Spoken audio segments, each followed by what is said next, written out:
नमस्ते,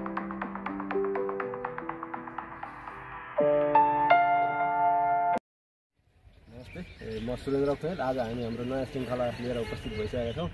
आज चाहिँ हाम्रो भ्लग रहेको छ कान्तिपुर इन्जिनियरिङ कलेज ललितपुरदेखि मलेखुसम्मको यात्रा र आज हामी चाहिँ जियोलोजी 2 अन्तर्गत रहेर हाम्रा केही प्र्याक्टिकलहरू गर्न गइरहेका छौँ र हामी फिल्डमा के हुन्छ त्यो त देखाउने नै छौँ र भिडियोलाई अन्त्यसम्म हेरेर साथ दिनु होला। हाम्रो साथीहरू चाहिँ होइन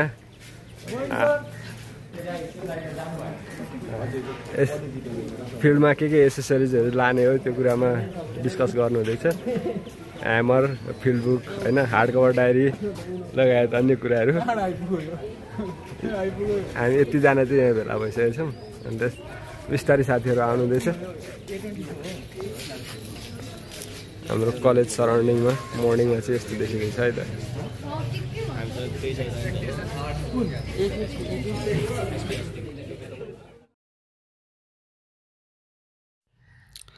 अहिले बिहानको 7:15 भएको छ। हामी अब मलेखु टुरको तयारीमा छौँ।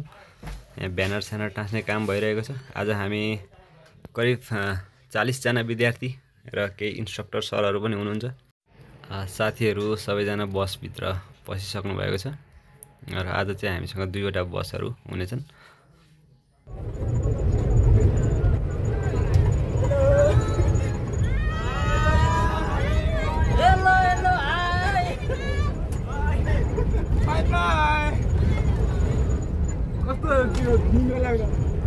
हेलो नेपाली वाल्थ्यो नि हो जाम जिन्दाबाद भएन सदीक्षाले बसको गरेर राखिदिनु पर्छ कि अब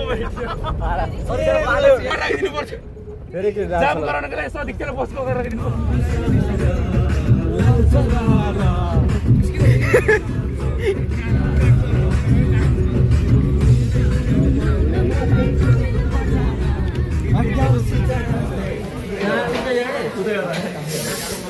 कस्तो लागिरहेको आज हाम्रो एकदम स्पेसल दिन हो होइन। एकदम हस्को माहौल छ। चियाचियालीमा छुट्टै कुरो हो। मलाई थाहा थियो। म एकदम कति रहेछ चिया कति रहेछ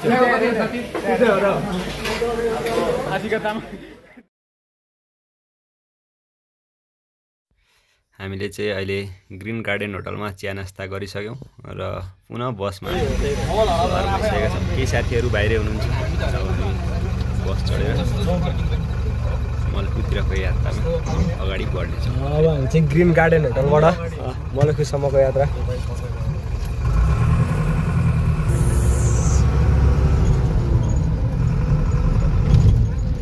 अरू समय विद्यालय जाने आउने पढ्ने विभिन्न प्र्याक्टिकल वर्कहरू गर्ने त्यस्तै व्यस्तताका बावजुद खासै बाहिर निस्किने फुर्सद त हुँदैन। तर आज यो जियोलोजी फिल्डले जुराएको संयोग पक्कै पनि यो रमणीय दृश्य साह्रै नै मोहक छ। यी सबै गाडीहरू आफ्नो आफ्नो गन्तव्यतिर गइरहेका छन् र परका ती पहाडहरूमा कुहिरोले बादलले पहाडका उचाइहरू थप्न मद्दत गरिरहेको जस्तो देख्न सकिन्छ। र यो हरियाली वातावरण, पहाड, भिर, खोज यस्ता विभिन्न प्रकारका दृश्यहरू निहाल्दै हामी निरन्तर अगाडि बढिरहेका छौँ। र अन्य साथीहरू पनि बसेर हल्ला गर्ने, रमाइलो गर्ने र मनोरञ्जन प्रदान गर्ने कामहरू गरिरहनु भएको छ। आजको इभेन्ट पक्कै पनि साह्रै रमाइलो हुनेवाला छ।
अन्ततः हामी करिब 4.5 घन्टाको यात्रा पछाडि मलेखु आइपुगेका छौँ र मलेखु आइपुगे लगत्तै हामीलाई अब अध्ययन भ्रमणका निमित्त यहाँबाट केही ठाउँमा प्रशिक्षक सरहरूद्वारा लगिँदैछ र अहिले चाहिँ हामी अब रुममा आएर ब्याग राखेर त्यस पछाडि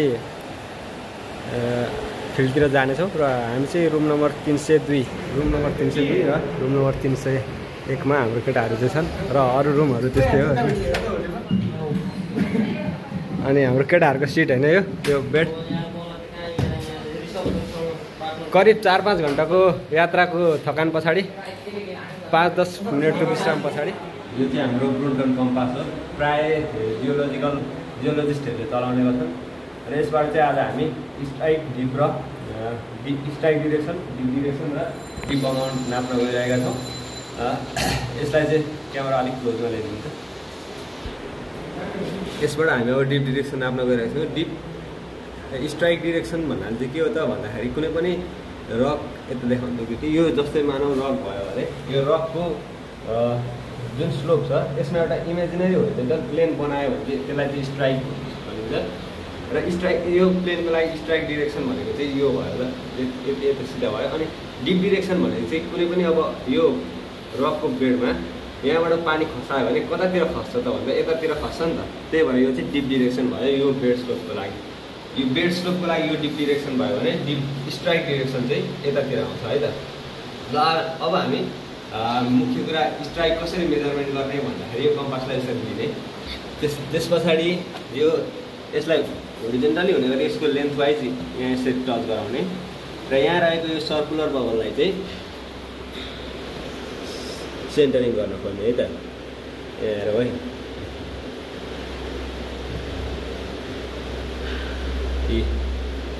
यो लगभग यतिको सेन्टरिङ भएको छ है सर्कुलर बबल।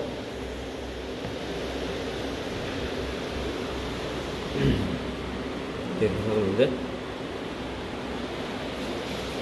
र यति भइसकेपछि चाहिँ रिडिङ चाहिँ यो व्हाइट निडलले दिन्छ र अहिलेको यसको स्ट्राइक भनेको अलमोस्ट 89 जति रहेको छ, 70 अलमोस्ट 70 छेउछाउ देख्न सकिन्छ हामीले। त्यसै गरी यसको डिप डिरेक्सन नाप्नु पर्दाखेरि चाहिँ यसको ब्रेथलाई चाहिँ यसलाई यसरी टच गराउने र नटलाई यतातिर फर्काउने। अब फेरि पनि हामी यो सर्कुलर बबललाई नै हेर्छौँ।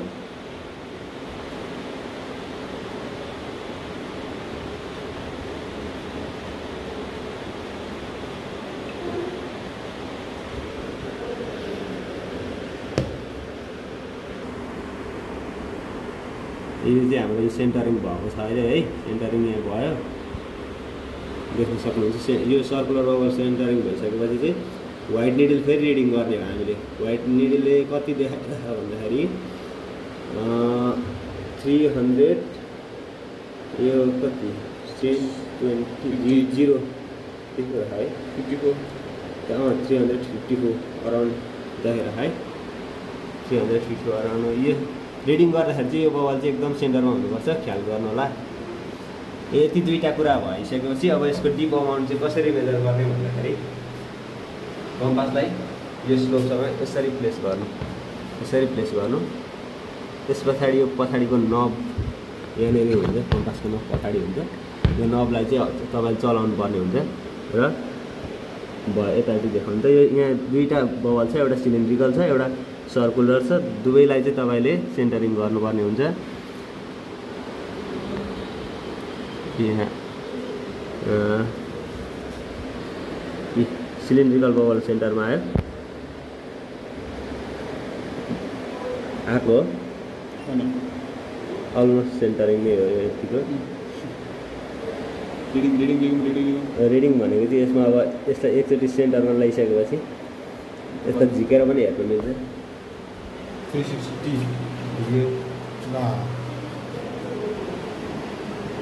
यसको सानो भर्नियर स्केल देखिरहेछ, यो ठ्याक्क 0सँग जुन चाहिँ कोइन्साइड भएको छ यहाँनिर 10, 20, 15, 16 अलमोस्ट 16 डिग्री रहेको छ है त यसको डिप अमाउन्ट चाहिँ।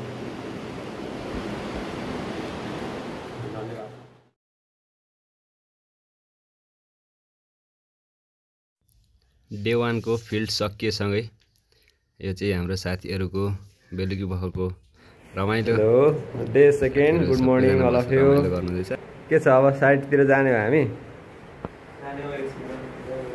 चिया नास्ता भयो त?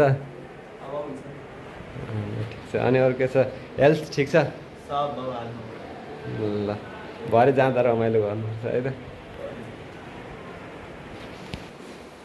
ल अब चाहिँ हामी रुमबाट निस्किन आँटेको। टक्कै हेल्मेट सुरक्षा कवच त बोक्नै पर्यो।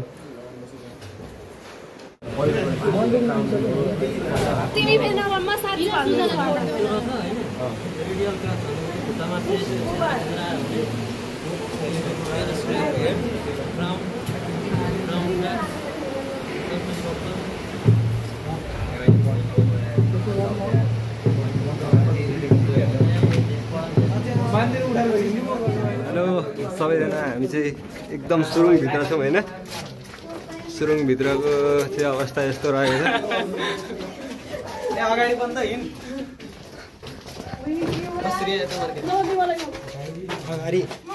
बाटो भित्र चाहिँ पुरै यस्तो अन्धकार छ। कति लामो 60 मिटर।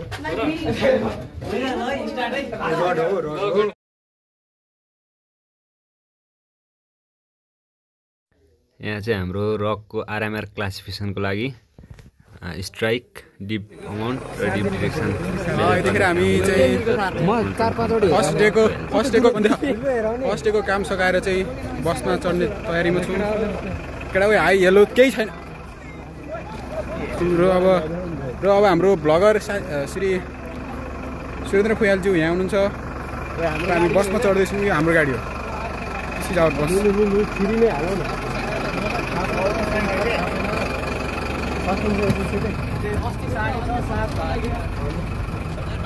के भन्न चाहनुहुन्छ हाम्रो भिडियोमा?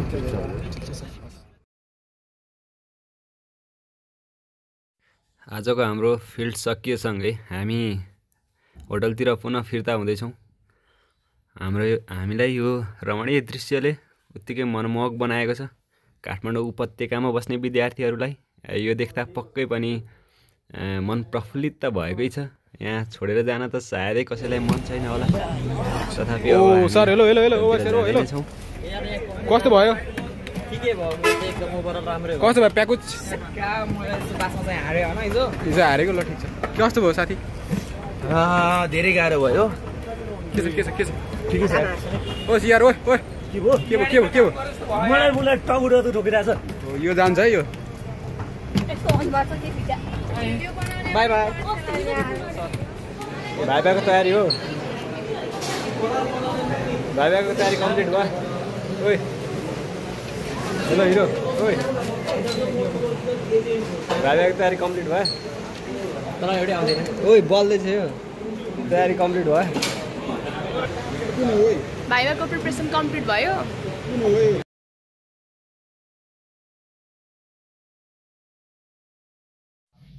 फिल्डमा काम गर्न त रमाइलै हुन्छ, तर पनि यी फेरि पछि भाइभा रिपोर्ट छुट्टै झन्झट छ। सबै ग्रुपहरू आफ्नो आफ्नो टेबलमा बसेर भाइभाको लागि डिस्कसन गर्नुहुँदैछ, प्रिपरेसन गर्नुहुँदैछ। बेस्ट अफ लक सबैजनालाई। हामी चाहिँ मलुखुतर्फको सम्पूर्ण कामहरू सकेर अहिले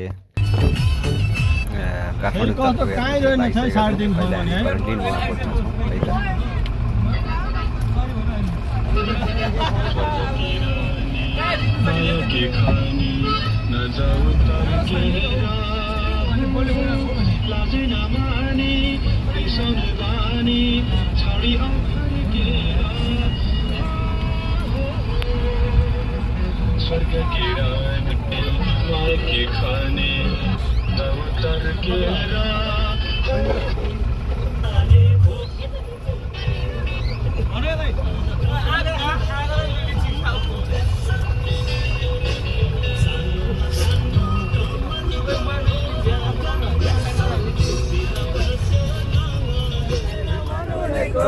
baru paling cuti bilai na yo baru paling cuti bilai na yo dia kale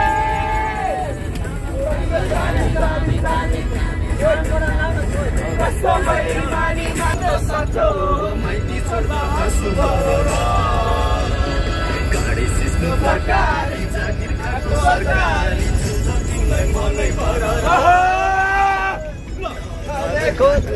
कुरा सुन साँचो माइती छोड्दा हाँस्नु पर्यो र गाडी सिस्नु सरकारी जागिर खाएको सरकारी छुन्छ तिमीलाई मनै भर र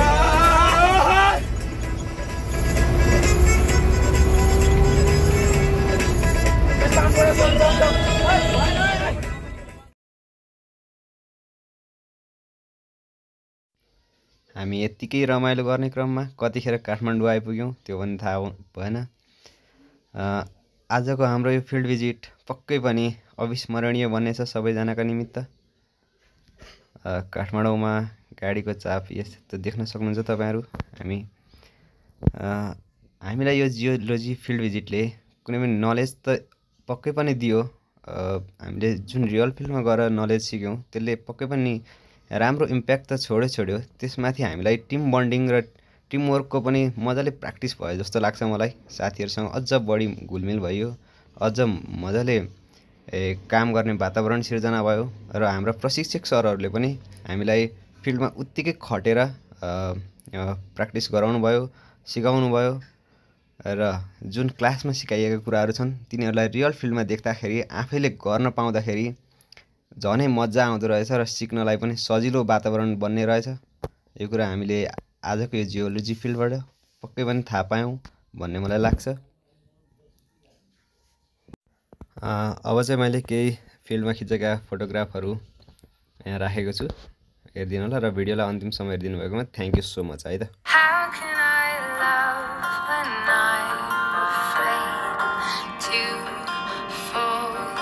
Watching